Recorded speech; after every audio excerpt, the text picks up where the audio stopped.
Welcome to the Blogs for Borders video Blogburst, July 3rd, 2007. And thanks for joining us as we take a whirlwind tour of illegal immigration news across these United States.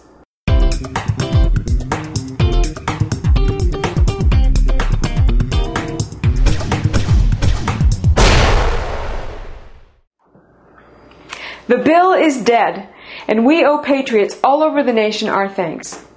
Unfortunately, our enemies will never rest, and we need to pay attention to two particular fronts in this battle.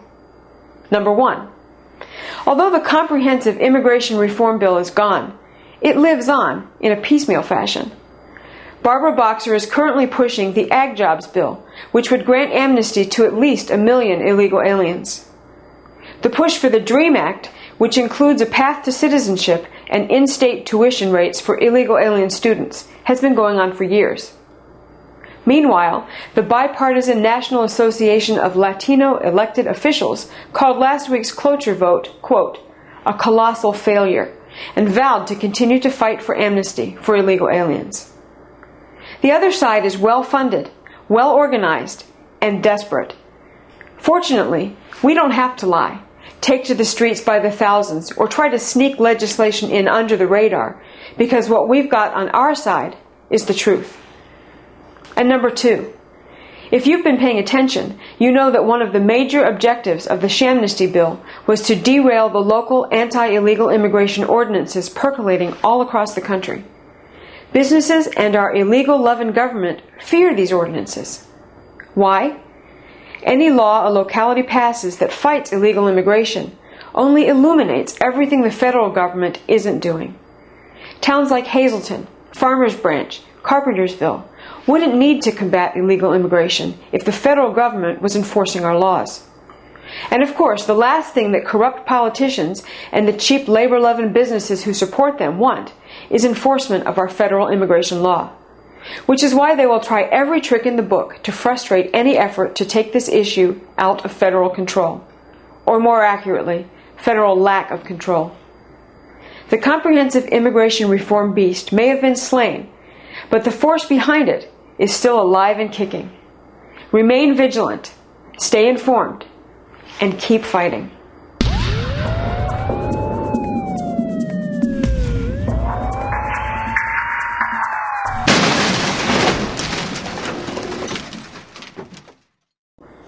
The victim, a 7-year-old Pennsylvania boy. The accused, Guillermo Dominguez Rodriguez, 18, illegal alien. The charges, indecent assault, indecent exposure, and other unnamed charges. The story. A 7-year-old boy was visiting relatives when he was sexually assaulted by scumbag Dominguez Rodriguez. He was working for the family and lived in the home where he attacked their 7-year-old relative. Dominguez Rodriguez has been arraigned and remains in prison awaiting trial on $50,000 bail. Of course, if our government had been doing its job, this jerk wouldn't have been here, and a 7-year-old boy might be thinking about an innocent, fun-filled summer of baseball and soccer, not wondering how he could be assaulted in his own family's home, making this crime 100% preventable. The victims, Wayne and Michelle Hughes, a Mississippi couple. The accused, Raimundo Rojas Garcia, illegal alien. The charges, felony leaving the scene of an accident, driving without a license, driving without insurance, driving with an expired tag, and failure to yield. The story. Wayne Hughes, riding his motorcycle with wife Michelle, was unable to stop when dirtbag Garcia made a left turn in front of oncoming traffic. As the couple died of multiple injuries, Garcia took off on foot with his wife and 1-year-old son. He was captured 1.5 blocks away. This illegal scumbag has a history. Recent history. On June 17th, he was charged with misdemeanor drunk driving and other traffic violations. Yet just 1 week later, he was back on the road, still driving illegally, to kill the Hughes family. Of course, if our government had been doing its job, this jerk wouldn't have been here and on the road. But that's exactly where Wayne and Michelle Hughes would have been, making this crime 100% preventable.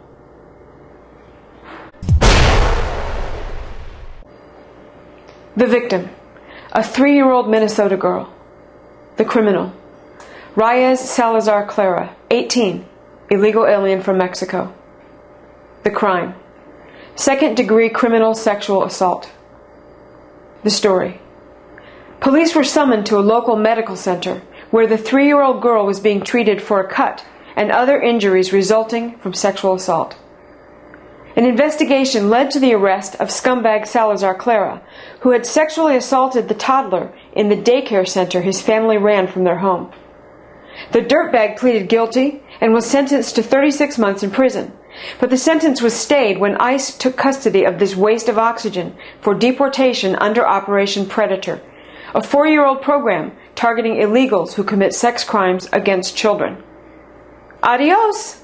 Arrivederci! Bye-bye!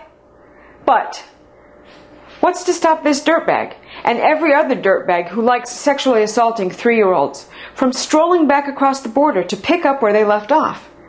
Isn't it a license to commit crimes when the punishment is being dropped off on the other side of our porous border?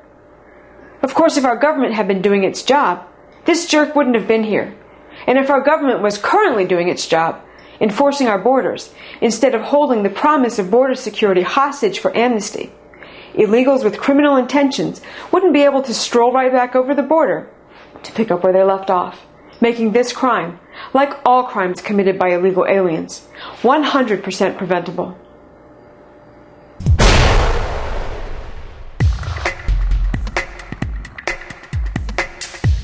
In our last story, we talked about an illegal alien child molester whose sentence was stayed in favor of deportation. Good riddance? Oh yeah, you betcha. However, last week an illegal alien by the name of Armando Beltran Gonzalez, a previously deported pedophile, was arrested in Wichita, Kansas for failing to register as a sex offender. Obviously, we're all pleased to hear that this particular scumbag was arrested, but it does beg the question, how many more aren't? How many more illegal alien pedophiles, rapists, murderers, drug smugglers, you name it, have been allowed to simply skip the country after causing untold harm here, only to waltz right back in across our virtually undefended border?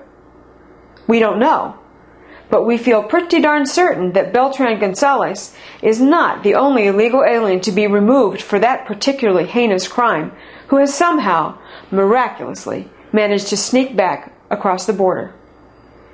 Since building a fence on the border seems to lie solely in fantasy land, as far as our government is concerned, we thought we'd indulge in a little fantasy of our own, like the fence actually being built, then enhanced with a big moat filled with snapping crocodiles and hungry piranhas and, well, a girl can dream, can't she?